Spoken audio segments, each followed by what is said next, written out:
The Clique Imaginary by Alana Massey. In the second season of Gossip Girl, Dan Humphrey, a sensitive scholarship student from Brooklyn, attempts a truce of sorts with the Upper East Side's legendarily elitist and ultra-wealthy Chuck Bass, who had spent the past season and a half mocking Dan for his lack of pedigree and social acumen. Dan approaches Chuck by acknowledging these judgments. "I know we don't like each other.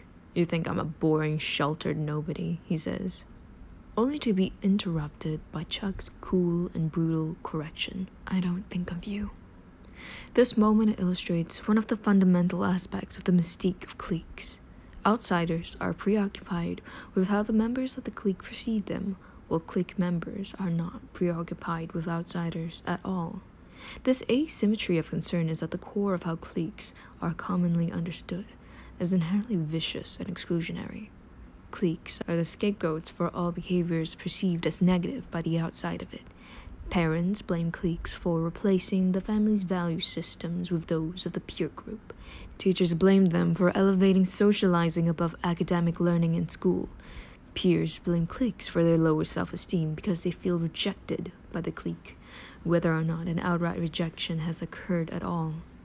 While social scientists, according to the Encyclopedia of Educational Psychology, use clique to describe a grouping of persons who interact with each other more regularly and intensely than others in the same setting, lay people tend to use it to describe a social grouping of persons that exhibits a great deal of peer pressure on its members and is exclusive based on superficial differences.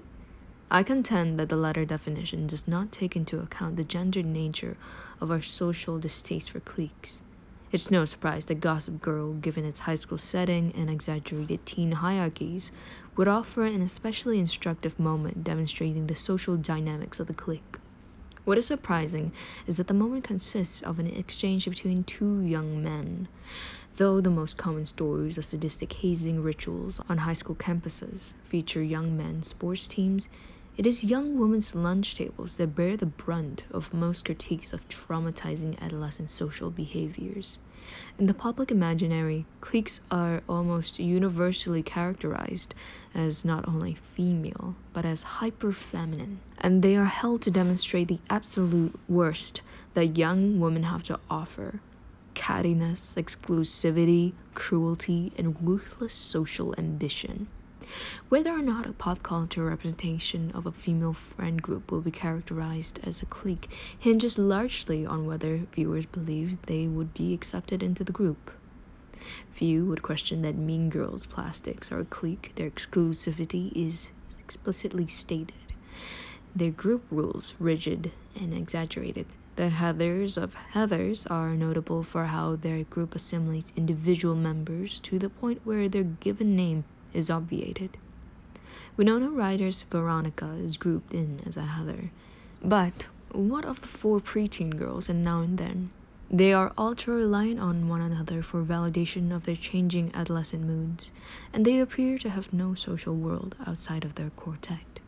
Cher and Dion of Clueless are viewed as a classic cinematic example of enduring best friendship rather than as a clique, despite Cher's explicit statement in the opening sequence that their friendship is based on their both knowing what it's like to be envied. They accept Ty Frazier into their circle not as a friend, but as a project. Yet audiences continue to look fondly on this pairing because we are more privy to their interior lives. They are misguided, but lovable and loving, and they demonstrate these qualities from within their own small circle. When cliques are derided, it is usually under the noble banner of uplifting and valuing non-members. But this attitude is based on troubling doublethink.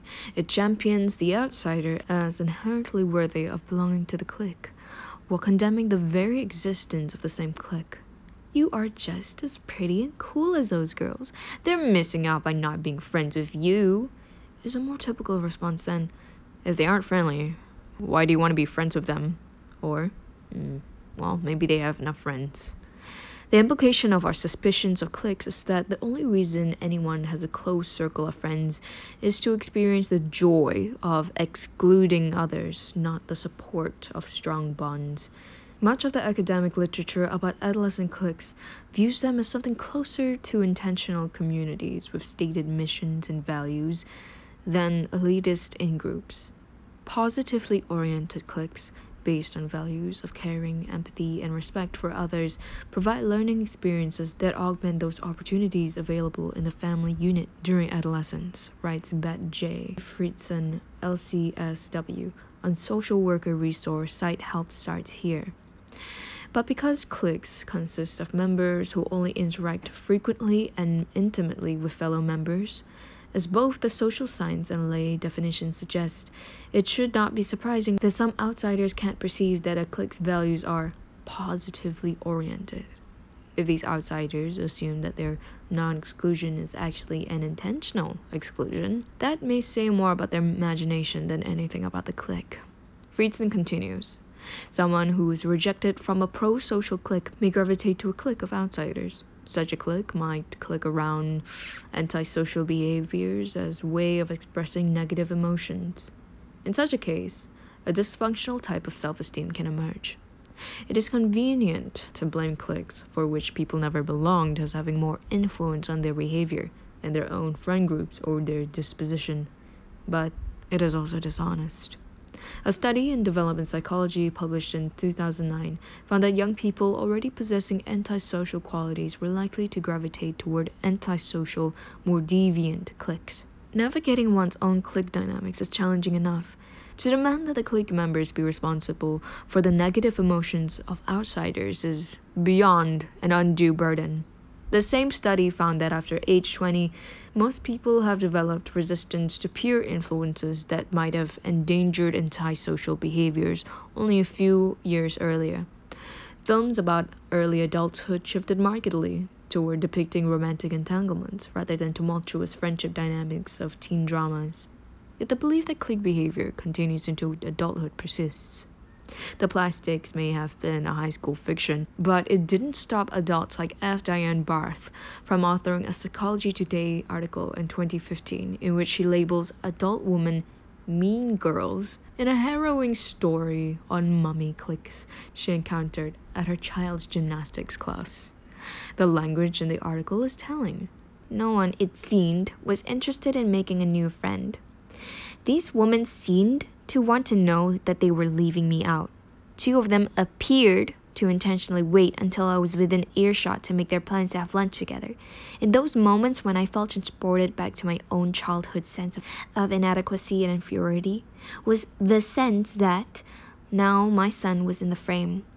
Her feelings of rejection are all things she's imagined, sensed, and believes herself to have intuited. But no smoking gun of intentional exclusion ever appears. She goes as far to state that her rejection implies a rejection of her son, though, again, no evidence of this outright rejection occurs. As one who has felt these same feelings when navigating a new social environment, I sympathize. But I cannot abide a writer passive-aggressively describing other women as mean girls when the intent of the article is ostensibly to combat passive-aggressive behavior.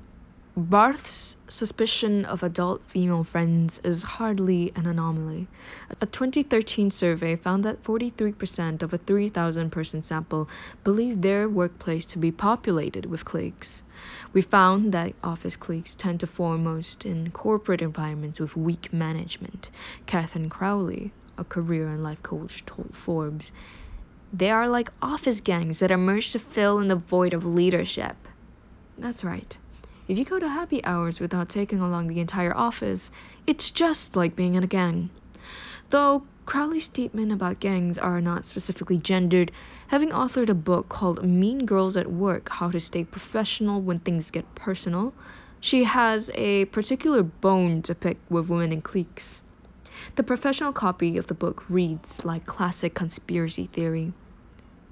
Have you dealt with a woman in the workplace who accidentally excludes you from important meetings, seems intent on taking you down professionally, gossips about you with other coworkers, makes you look bad by missing deadlines, forms a pack of mean girls to make your life miserable? The more powerful these workplace packs members are, the more they keep their membership rules guarded. An iconic New York magazine cover story from 1998 profiled the seven sisters, billed on the cover as a clique of young publicists only a few years out of college, who now controls much of Manhattan's trendiest nightlife. No wonder they're laughing. The story focuses on their frivolous and outrageous behavior and their expensive fashion tastes, giving only passing notice to the fact their firms were billing over $1 million a year. More recently, Taylor Swift's Friend collection has created a niche market for accusatory articles about her suspicious little club, all written with a scorn that Leonardo DiCaprio's pussy posse clique, later Wolfpack, never conjured over its decades of existence. As you already may know, Taylor Swift bills more than $1 million a year as well. Clique is the pejorative used to describe young women in a friend group that is perceived to be exclusionary.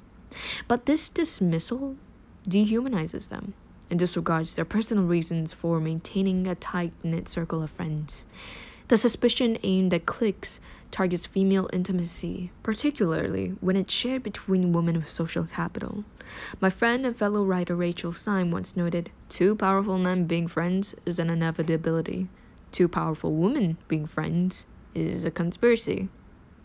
Women who orient their social lives around a select group are held in distrust, as if women's duty is to cast their friendship nets widely and superficially. The expectation that they do so signals that a woman's social life is not considered her own. It must be arranged for the benefit of the family, of strangers, anyone really, besides herself. "Some had joined this activity expressly to be together," writes Barth in her tale of gymnastics class cliques, that the women in the class have elevated the value of their social circle over her demand to befriend a stranger for the sake of her son's possible projected sense of rejection should be celebrated as a victory for women who often are obliged to forfeit relationships during motherhood. Instead, these women are reduced to mean girls, their interior lives and their intentions made into unflattering speculative fiction because they would not perform the emotional labor of actively expanding their social circle.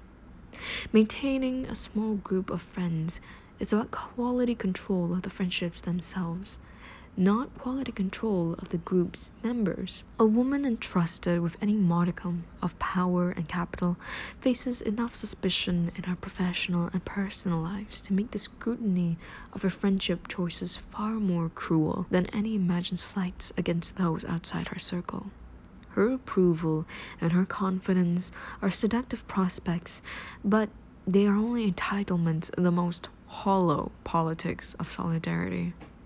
Frankly, it isn't her job to think of you, much less be your friend.